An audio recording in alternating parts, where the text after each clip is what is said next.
Roadman 3D is a game about... Wait a minute, wrong game. What in the hell is this game anyways? Alright, so Spider-Man. I'm sure we all know that this was a game you needed to get if you had the magical box that Sony owns and sells. This PlayStation exclusive game was rated quite high when it came out in 2018. And I have finally scavenged enough funds to experience this apparently godly game. I can tell you guys in 2024 that this game is actually mid. And now the Spider-Man fans are gonna mash the dislike button. Okay, listen, when I say it's mid, I mean that it's not bad and it's not that great. Like, I had fun with it. Wait, Ew. But somewhere deep in my mind, that single brain cell couldn't get over the thought that this game is actually boring. I will say that Insomniac Games have done a brilliant job at the game. It's been a long time since I've played a Spider-Man game. I can literally remember the last Spider-Man games I played. The Spider-Man game from the movie in 2002. Spider-Man 2, also based on the movie. And Ultimate Spider-Man. Out of these three games, I mostly remember how smooth the swinging was in Spider-Man 2. Damn, did it feel good to swing around New York back then. Insomniac Games have done a nice job of bringing back that sweet feeling of swinging around. From casually swinging to each building to I can't believe I'm sweating from chasing after a bloody drone. Web swinging is good. I've never been weirdly blocked or glitched from swinging. The movement here feels solid and smooth as someone's bald head. Okay, I couldn't think of a good simile here, alright? Damn, I've never used the word simile in ages. Going back on topic. What I'm trying to say is that swinging is perfect, and the devs nailed it. Combat is great as well, once you get the hang of it after playing the game for the first time on the highest difficulty. Some people might call me insane for playing the game instantly on the highest difficulty, but I thought, it's a superhero game, it can't be that hard, and it's actually not hard, even though I do die a lot. Ain't no way! And the amount of damage these snipers do is insane. Bloody aimbots. If you think this is hard, oh boy, let me introduce you to Bloodborne, since you also need to use the same magical box to play this game. Anyways, combat is kind of brain dead. Yes, even though I said it's great, it's also brain dead at the same time. Sure, you have to remember some attacks, but it gets repetitive over time. However, even though it gets repetitive, it still feels fun. Fighting the same enemies have different variations. For instance, you can just fight this normal guy with their fists, to this extremely annoying guy that loves to use their whips to piss me off. Gotta give props to the normal guy. I wouldn't even dare to think about going fist to fist with a guy that's defeated all the other villains in the city. Imagine you, a normal human, having to fist fight with a guy that has superhuman strength. That's like me trying to go fight with one of the main backy characters. By the way, I've been having fun watching this lately. Now, as I said, fighting the same guys with a different variation makes combat fun. Putting off the right moves to eliminate these guys feels great. Although, at the same time, it triggers me. Like, my brain knows that I'm literally fighting the same guy over and over. But the devs have figured out a way to trick my mind into thinking that it's fun.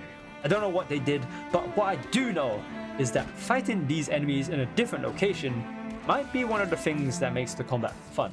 There's all kinds of locations within the digital sceneries of New York to fight the AI that's causing a blight in this world for artists. We're also saving the AI in this world, which kind of eliminates my point.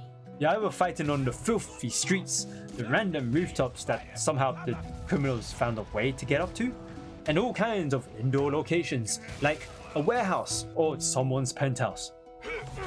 Every time I get to fight these guys on the rooftop, I always try to yeet them off the building, but obviously, Spider-Man doesn't kill people, so they just somehow always get attached to the side of the closest wall or building. You know, the more I think about the various indoor locations, the more I see that they're all the same in some way. It's just different layouts and visuals to trick your mind into thinking that, yeah, you're totally fighting in another place, whereas in reality it's just another room. Sorry for breaking your immersion, guys. At least you can choose to go for a stealthy route by eliminating almost every enemy before having to actually fight every guy there. There are some missions where you have to only go stealth, but you're basically playing Assassin's Creed, but with Spider-Man? Oh wait, is it Spider-Man but it's Assassin's Creed? Especially how they kind of copied the eagle view thing from Assassin's Creed whenever you unlock those towers. Anyways, not only are there stealth missions for Spider-Man, but there's also stealth missions for Mary Jane and Miles Morales, because these guys can't fight for their own lives, and Miles hasn't been bitten yet. You do have to question these criminals' eyesight though. Okay, what about our main villains? What are these guys up to? Are they just napping somewhere? I mean, I would love to take a nap every day if I had to. Well, this is one of my disappointing things about the game. I remember ages ago watching the trailer and seeing all the villains break loose from the prison. Spoilers here if you haven't already played it. You get to fight these villains when the game is already finished. It's literally at the end of the game. I guess this was meant to be their climax, but I feel like it should have been a bit earlier rather than later. Maybe it's just me, but I wanted to have them roam a bit more before beating them up.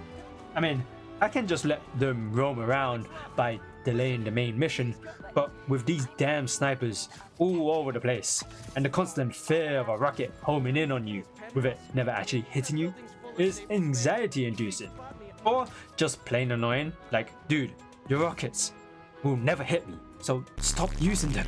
Either way, fighting them at the end felt anticlimactic to me. Again, maybe it's just me. The boss fights are well, I guess perfect for someone that wants to play a casual game, even on the highest difficulty. I don't know why I was hoping the fights to be as complicated as a boss in Elden Ring or something. I think I've been playing too many hardcore games recently. If you're expecting crazy mechanics here, then you're in the wrong game. I was in the wrong game, I guess. Nothing here but mashing a button or waiting for a quick time event to happen. In between fighting all of these criminals, what else is there to do in this godforsaken place that is New York? Well, I already mentioned chasing after a drone, making my hands sweat as bad as dipping my whole hand in Vaseline for no apparent reason. You can stop criminals doing the same thing again and again, like robbing a store or them driving away from the police. I haven't really tested this, but I think this car chase would go on forever, only if I keep on chasing them. There's quite a bit of stuff to do, but it's all kind of the same thing, just slightly different. I also didn't really expect puzzles to be in the game, but at least they made sense with the story. Didn't realize there was a skip button for the puzzles this entire time, which is great for people that have that room temperature IQ that can't complete puzzles. It's also great for people that don't have time to waste on puzzles, or more like the super casual gamers that only play stuff like Call of Duty or FIFA. You know, the people that can't handle turn-based JRPGs. Sorry, that's my toxic gamer side. By the way, there is a good reason to do all of these side missions and activities, because you can unlock more abilities and upgrades for Spider-Man to use. Instantly knocking out enemies when you perfectly dodge after they took a shot is really useful when you're playing this game on hard. Thank God these enemies are stupid, because if every gun user shot me all at once, I'd probably uninstall the game. You might have noticed Spider-Man comes in different suits, and that's thanks to completing the side stuff. Each suit comes with a different ability, and I like how you can move this ability around so that you're not stuck using that one suit. I'm not gonna lie, but some of these suits look ugly. Story for this game is well, I mean, let's face it, it's a superhero game. Like, it's obvious that Spider-Man is gonna come out on top. But if you're playing the game to see how Spider-Man defeats these guys, then I guess you will enjoy it. But if you're like me, that only sees that Spider-Man is obviously gonna win, then maybe you would prefer listening to Jonah Jameson just talking about how Spider-Man is the cause of all these problems. I know one guilty party for sure, and his initials are Spider-Man. Spoilers again, just for a few seconds. This moment here pissed me off. All of the villains could have literally ended Spider-Man's life. They had this man cornered, but Dr. Octavius just threw him into the sea. Like, bro, what the hell? You could have ended him! Biggest thrill ever. Spider-Man fans might back this up with Dr. Octopus knew he was Peter Parker, so he didn't kill him. Dude, so what? Just end his life. You know, Spider-Man will come back and fight you. I might as well become the villain to show you how it's done. Hey, at least the story starts much later on in the Spider-Man universe. Finally getting past people questioning who is Spider-Man, and himself learning how to control his powers. The police force is also working along Spider-Man, which is kinda cool, and I like Miles Morales being in the same universe. In the end, the Spider-Man story is predictable, when you always keep in mind that he has plot armor thicker than 2B's thighs at this rate. There's just not much that you can do with Spider-Man. He's just a guy with super strength and can use a bunch of gadgets. Now don't take it as me not liking Spider-Man at all. I was a huge fan of Spider-Man. It's just that my favoritism for him has died down throughout the years. The DLC does add on additional story if you really care about Spider-Man and his relationship with Black Cat while fighting this blockhead. Spoilers again. I was somewhat shocked about the fact that Spider-Man had a thing going on with Black Cat, but it was to be expected. I mean, she do be hot though, but nowhere near enough to compete with my waifu. This is another if you care about Spider-Man situation, because I don't really care about him too much. So this whole DLC story is just okay, this happens.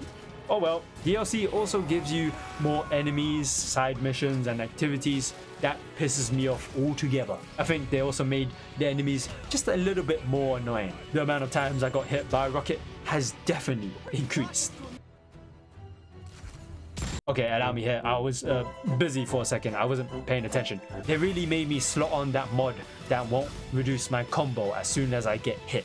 I had to do a challenge to pull off a really long combo, and every time I got hit, the combo counter would reset. A single bullet or rocket would always tickle or straight up nuke me to oblivion and reset my combo. This is where I would like to take back my comment about the game being not that hard. Overall, I would like to say I successfully wasted my time playing this game. Would I recommend the game to others? Well, if you're a fan of Spider-Man and you need a casual game to play, then this game has you covered. No need to activate your brain for this, except for when you get constantly beaten up by the most random rockets and when spamming the dodge button doesn't actually save you. Well done Insomniac Games for making Spider-Man modern again. And off I go to play Miles Morales.